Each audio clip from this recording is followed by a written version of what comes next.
अस्सलामुअलैकुम दोस्तों, मैं हूं अली जावेद नकवी। अपोजिशन और हुकूमत में बयानात और इल्ज़ामात की जंग जारी है। पीटीआई सिंध के रहनुमाओं ने सिंध में गवर्नर राज का मुतालबा किया बाकायदा।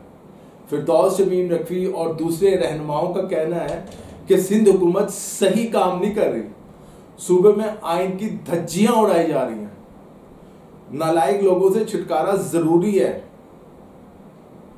कोरोना के मामले पर सिंध हुकूमत मुकम्मल तौर पर नाकाम हो चुकी है। हर नाअहली का जो मलबा है वफाक पर डाल दिया जाता है।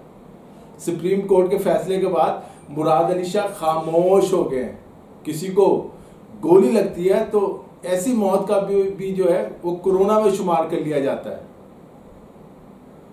तहरीक इंसाफ के रहनुमाओं ने सिंध हुकूमत पर इल्ज़ाम लगाए तो जवाब में सिंध हुकूमत के तर्जमान भी उन पर खूब बरसे।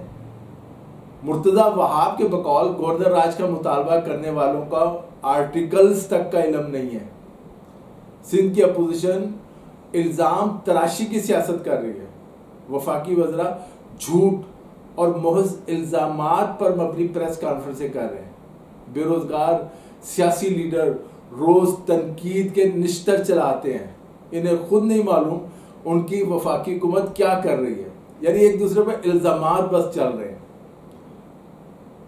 अब सिंध में गवर्नर राज की अफवाहें और खबरें गर्दिश कर रही हैं। वफाकी हुकूमत की तरफ से इसकी तरदीद भी आई है कि वो सिंध में गवर्नर राज नहीं लगा रही, लेकिन पीटीआई सिंध के रहनुमा भी मसलसल गवर्नर राज का मुतालबा कर रहे हैं और बाज़ खबरें भी आ रही हैं कि गवर्नर राज लगाने के ऑप्शन पर गौर हो रहा है, क्योंकि बाद मामलात वाकई ख़राब हो चुके हैं। आज एक बात ये हुई है कि सुप्रीम कोर्ट में कोरोना वायरस असखुद नोटिस केस में एडवोकेट जनरल सिंध ने कहा कि जी सुप्रीम कोर्ट के रिमार्क्स के बाद सिंध में ब्यूटी सैलून और हज्जाम की जो दुकानें हैं वो खुल गई हैं, अब जिससे कोरोना फैलने का खतरा है। इस पर चीफ जस्टिस गुलजार अहमद ने कहा कि हमने तो सिंधी हुकूमत को हुक्म जारी नहीं किया कि ये दुकानें और कारोबार जो है वो आपके इंस्पेक्टर पैसे लेकर खुलवा रहे हैं। इल्ज़ाम सुप्रीम कोर्ट पर आ रहा है। एक खबर यह है कि वफाकी वजीर इत्तलात और नशरियात सेनेटर शिबली फराज ने बताया है कि शहबाज शरीफ को बाहर जाने की इजाज़त नहीं दी जा रही।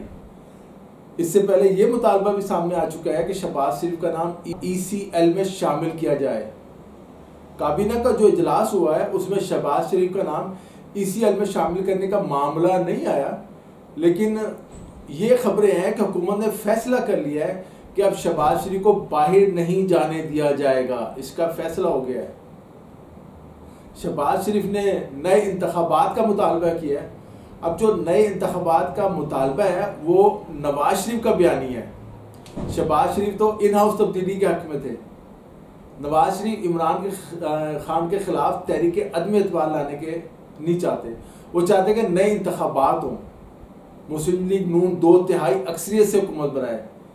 अब जो हालात हैं उसमें पीपल्स पार्टी भी नए इंतखाबात के हक में नहीं है। फौरी तौर पर वो चाहते हैं ये हुकूमत अपने वजन से ही गिर जाए। बजट पेश करेंगे उसमें इनका पता चलेगा।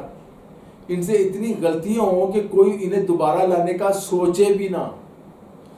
इमरान खान की आजमाइश कह लें, बदकिस्मती कह लें, जो भी कह लें, इन्हें हुकूमत तो मिल गई लेकिन 2/3 अक्सरियत ना मिल सकी और ना ही अच्छी टीम मिली है। फिरदौस आशिक अवान से लेकर जहांगीर तरीन तक सब ने अपना उल्लू सीधा किया है, अपना फ़ायदा देखा है। मुस्लिम लीग काफ ने तो जलती पर तेल का काम किया। इमरान खान को अपोजिशन जमातों से इतना खतरा नहीं है जितना अपने इत्तेहादियों खुसूसन मुस्लिम लीग काफ से है। इनके पास मुतालबात की एक लंबी फहरिस्त है काफ लीग के पास। बिलफर्द इमरान खान उनके तमाम मुतालबात तस्लीम भी कर ले तो यकीनी बात है कि वो कुछ दिनों बाद मुतालबात की एक और फहरिस्त इमरान खान के हवाले कर देंगे। इमरान खान अपने इन इत्तेहादियों से परेशान है। अब देखते हैं सियासत का ऊँट किस करवट बैठता है। ईद के बाद बहुत कुछ वाजे हो जाएगा।